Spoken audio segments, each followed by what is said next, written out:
Have you ever wondered why some men, without saying a word, completely change the way women look at them? Why is it that the most powerful men often don't say much, yet their silence echoes louder than the noise of 1,000 desperate voices? What if I told you, it's not by accident.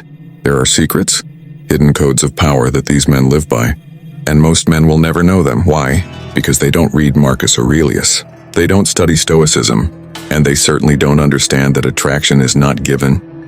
It's earned.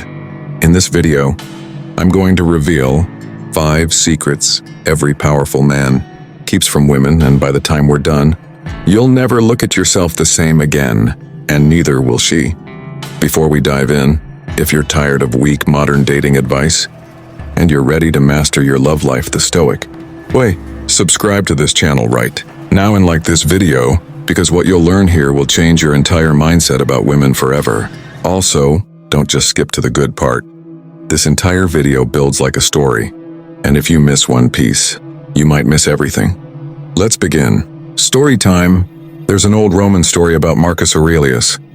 One night while the empire was in chaos, betrayals in the Senate, threats from foreign kings, Marcus sat alone in his tent writing in his journal. His generals asked him, "Why are you so calm? Why aren't you worried like the rest of us?" He smiled, because Marcus knew something they didn't. The first secret of a powerful man. 1. He never reveals his full emotions. Have you ever loved someone so deeply that you thought, if you just showed her how much you cared, if you just poured your heart out, she'd finally understand you, finally choose you? I want you to think about that one woman. Maybe it was a long time ago. Maybe it's right now. The late night thoughts, the overthinking, the texts you retyped 1,000 times. Be honest, have you been there? I know I have. There was a girl once. We'll call her Sarah. I thought she was everything.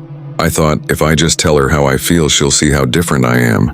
She'll see that I'm not like other guys. So what did I do? I did what most men do. I revealed everything. Every fear, every hope, every doubt. I wanted her to see the real me. You know what happened? The more I poured out my emotions, the more distant she became, and I couldn't understand why. I thought women wanted honesty, vulnerability, emotion. But here's the harsh truth I learned the hard way.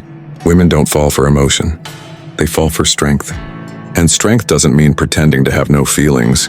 It means controlling the ones you do have. Marcus Aurelius said it perfectly. Be like the cliff against which the waves continually break, but it stands firm and tames the fury of the water around it. Think about that. Are you the cliff, or are you the wave?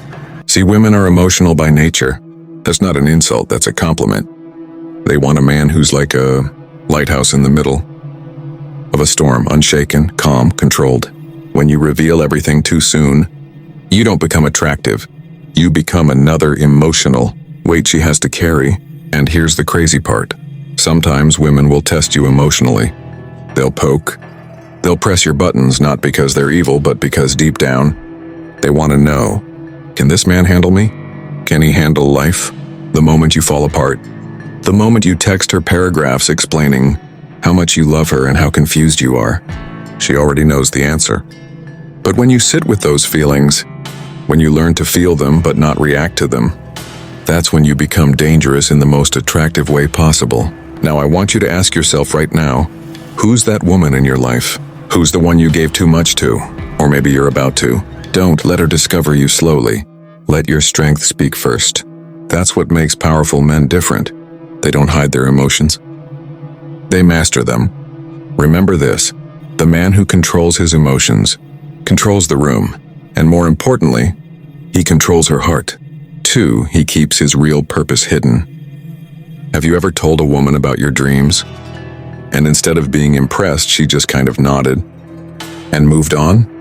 Or maybe you tried to show her how ambitious you were, but somehow it didn't make her love you more.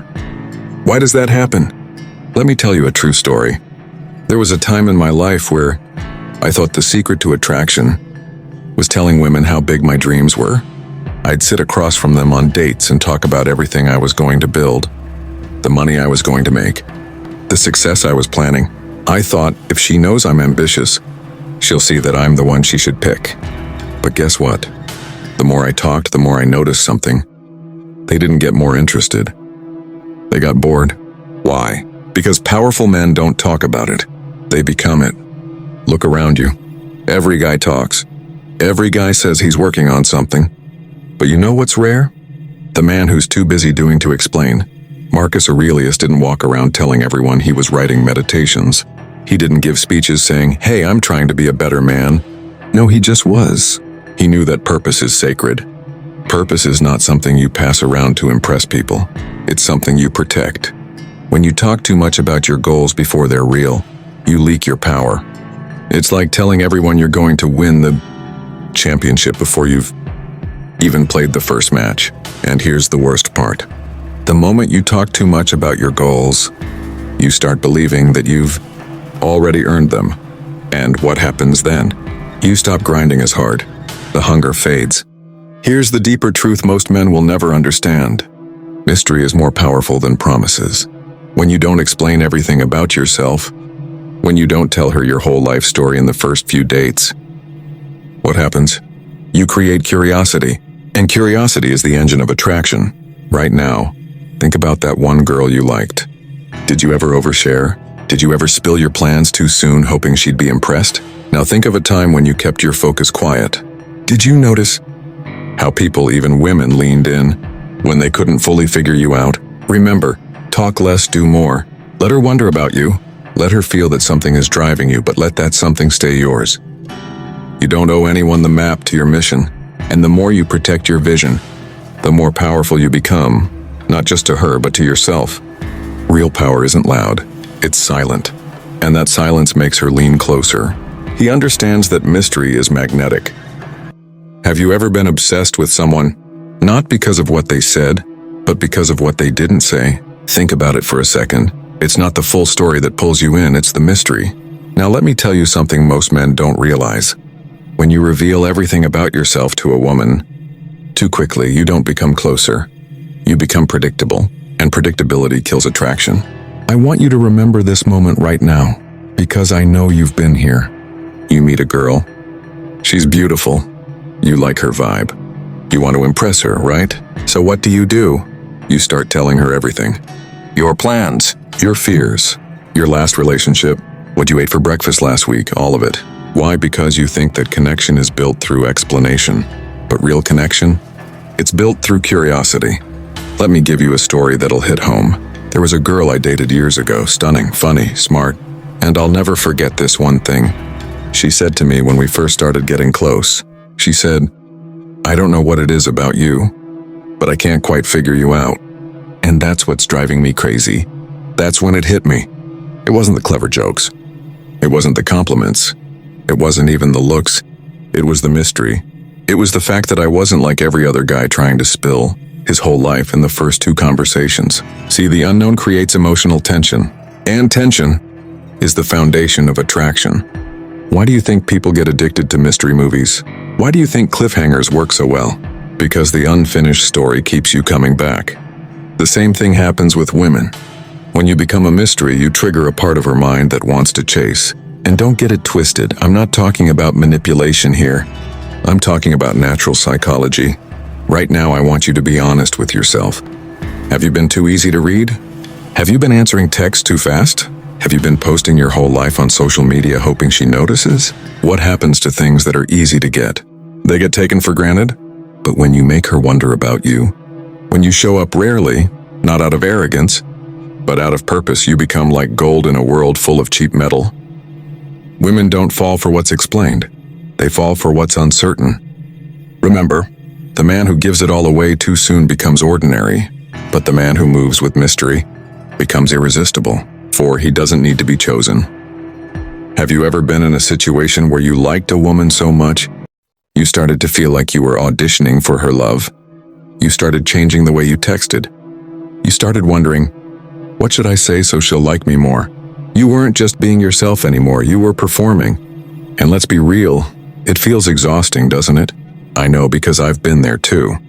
I remember this one girl I chased like a fool. She was everything I thought I wanted. Beautiful, funny, smart. But here's what I didn't realize at the time. I wasn't attracted to her. I was addicted to her approval. And I chased that approval like my life depended on it. What happened? Exactly what always happens. The more I chased, the more she pulled away. And that's when I stumbled across one of the greatest truths ever written. Marcus Aurelius said, "You have power over your mind, not outside events. Realize this and you will find strength." Do you know what that means in love? It means stop making her approval the source of your happiness. It means stop needing to be chosen. It means choose yourself first. Most men are begging for approval in quiet ways they don't even realize. Every double text, every time you try to prove you're different from other guys, every time you ignore red flags just because you're scared of losing her, that's the behavior of a man who's afraid to be alone. But here's the twist. When you stop needing to be chosen, something powerful happens. You become the chooser. When you don't need her approval, you walk differently. You speak differently. You don't text first just to check in. You're not afraid of silence. You're not afraid to lose her. And that confidence, that self-respect, that's what women crave the most. Right now, I want you to think of that one woman you've been chasing. Maybe from the past. Maybe right now. Ask yourself, am I doing this because I genuinely connect with her? Or am I just afraid to be by myself? Because here's the truth, brother. The man who doesn't need to be chosen is the man who attracts everyone. Not because he's desperate, but because he's dangerous. Dangerous in the sense that he's complete by himself. And women are drawn to completion. Stop trying to be liked. Start focusing on becoming. When you no longer need to be chosen, you become the man who's impossible to ignore. How he remembers death every day. If you knew this was your last year alive, would you still be chasing the same people you're chasing right now? Would you still be stressing over whether she texted you back? Would you still be waiting for someone else's approval to feel like a man? Be honest. You see, the most powerful men, the ones who move differently, the ones women can't forget, they don't wake up every day thinking about women first. They wake up thinking about legacy. And the reason they live with that intensity is because they know something most men ignore. Death is coming. Now don't get me wrong, I'm not saying that to be dark or depressing. I'm saying it to wake you up. Because when you live like you could die tomorrow, you stop chasing things that don't matter. Let me tell you a story that changed my whole life. Years ago, I lost someone close to me. Unexpected, no warning, gone. And I'll be honest, it broke me for a while. But it also taught me the most powerful lesson I've ever learned. None of this lasts. Not the likes, not the followers, not the women, not even this body. And do you know what happened when I started living with that awareness? I stopped caring if she liked me. I stopped overthinking texts. I stopped trying to prove myself to anyone, because if I'm going to die anyway, I'm going to spend my life building something worth leaving behind. I'm going to spend my life becoming a man I'm proud of. Marcus Aurelius wrote it so clearly. You could leave life right now. Let that determine what you do, say, and think. Women can feel when you live this way. They can tell when you're not desperate. They can sense when you're focused on something bigger than chasing their attention. And guess what happens when you don't need their validation? They start chasing yours. It's a paradox. The man who doesn't need women attracts the best ones. The man who remembers death is the man who lives the fullest. So right now, forget about her for a second. Forget about that last text. Forget about whether she likes you or not. Ask yourself this. If I died 1 year from today, would I be proud of the way I lived this week? Would I be proud of the man I was becoming? Because in the end, it's not about her. It's about you. Live like it's your last day, not in recklessness, but in focus. That's what makes a man powerful. That's what makes a man unforgettable. That's why she'll never see you the same again. You don't become powerful to get women. You become powerful because that's your responsibility as a man. Women are a byproduct of your discipline, not the purpose of it. The moment you internalize that, you shift from chasing pleasure to building a legacy, and suddenly, the world and the women in it begin chasing you. With that said, thanks for watching, and until next time.